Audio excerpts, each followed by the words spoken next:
So, Dirty Grandpa, right?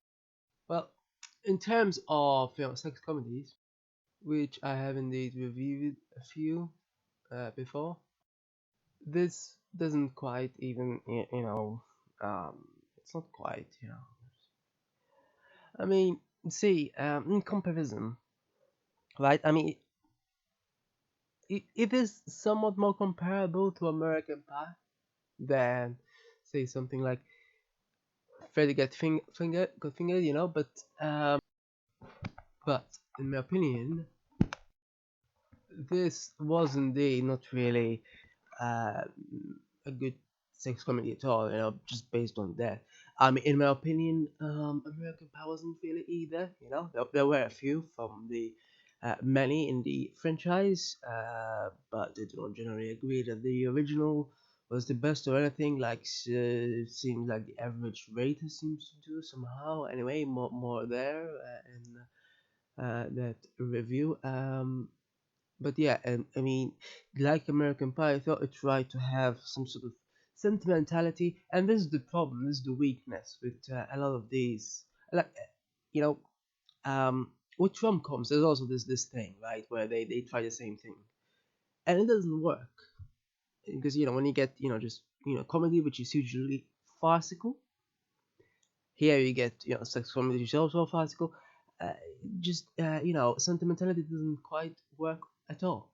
You know and even the scene at the beginning, um it it doesn't quite work. I mean, it's only a single person who's funny, and it doesn't quite work to have a comedy movie beginning in a wake, just doesn't.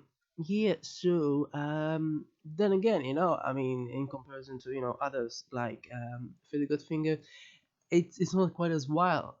So that is kind of the problem, you know now I don't know if they cut this specifically when it comes to the I think there was an R-rated version along with um, the rated one, I guess, which had about six minutes of cuts. So this might have been part of it, but there was a part in the one I think I've watched the one where it's not cut.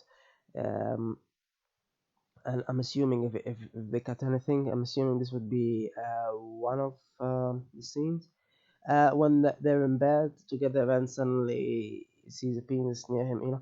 Now that kind of thing is what Freddy Got Fingered would do and such. What really well sex comedies do generally, and it's kind of funny, I mean, it's certainly funnier in my opinion than scatological jokes. I don't know why anyone ever does that. Honestly, they're the most boring things ever. Just talk of like the many times they made it simulate farting and such.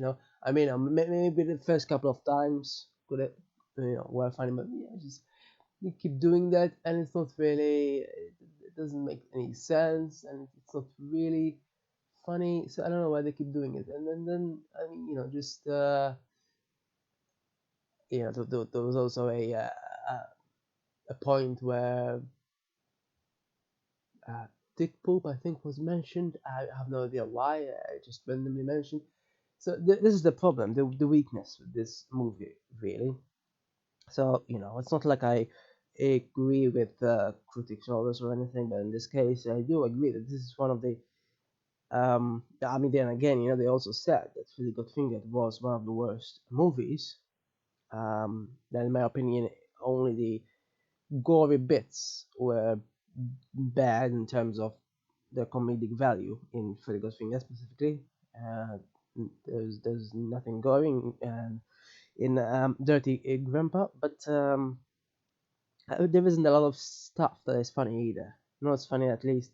You know, I found myself laughing a bit sometimes, but not as much as with Freddy Got Fingered. Sometimes I mean that also had a surreal aspect to it, of course, which Dirty Grandpa lacked really, but mostly. But it would have been really better if they just removed the sentimental nonsense. I mean, you cannot have a sex comedy with sentimentality. You just cannot. I mean, maybe American Pie manages to somewhat integrate it better, at least. But it would have been better if they also just focused on the comedy, in my opinion. But somehow these movies always want to do this. Like, if you have, a movie that is mostly comedy, why not just continue on with the comedy? Why bother with any sort of attempt at sentimentality? It makes no sense. Sentimentality only works when you get a proper comedy and such. And this isn't it. It doesn't work for most comedies generally. So it only works really if you have a proper drama that is, specifically. So yeah, I mean, just the problem though that critics seem to have, that people have that criticize De Niro based on his comedies, recent comedies, is the fact they always compare uh, his comedy movies with his earlier, more violent movies, which makes no sense. You're not comparing like it with like there. Um, this is a bit bizarre thing, though, how they criticize De Niro, but somehow, based on the summary at least, no mention at all of Efron. Bizarre. I mean, Efron was really did as much. He was supposedly the more level head of the two, but he was also pretty insane in the movie. So I'm not sure exactly. I'm assuming that's because though he is mostly involved in comedic movies in his past, and De Niro isn't. So somehow they focus on De Niro more. But honestly, I don't know what the difference is. Efron was pretty wild as well in this sense, but yeah, both of them were. Everyone was really.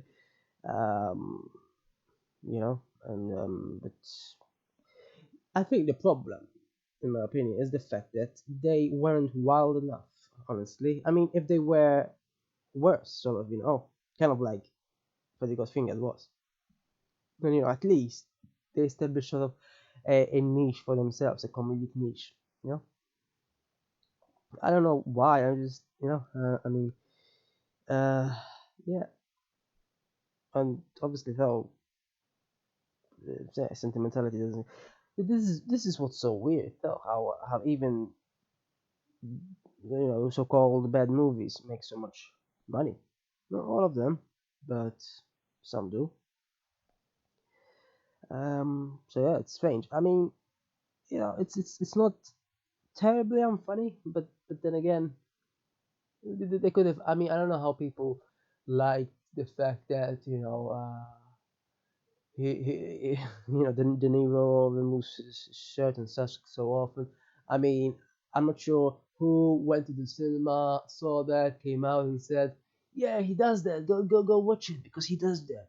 You so totally want to see his wrinkly, flabby. It's not quite. I'm not sure how that happened, how the conversation happened there, or maybe of course it's not exactly the point of the movie, so it wasn't in the sense said at all, but it's still made. I mean, it was still the whole point. I mean, yeah, it's literally the poster. The poster has it on it. At least some one poster does, or a couple maybe one doesn't. But I don't quite get um how that is supposed to.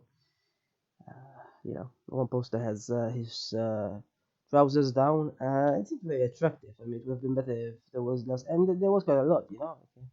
It's one thing I guess for. But yeah, but anyway, with regards to the comedy specifically, though, this is the problem. It just wasn't terrible comedic. Um, like the highlight of the comedy maybe is when there's singing, and then there's those photos from the supposedly hacked device on. That was funny, I guess. But other than that, very few instances where the comedy really comes through, as opposed to so in this sense, it was really not much better at all than, say, in comparison to American Pie 3, which in my opinion is one of the worst, if not the worst. The most humdrum. There's even a marriage. I don't know how anyone liked it at all, but apparently people did for some reason. And then for some reason people like the sequels, and even though they're very similar. Anyway, this is mediocre at best. Maybe not the worst comedy ever, truly, but it's not really that funny. So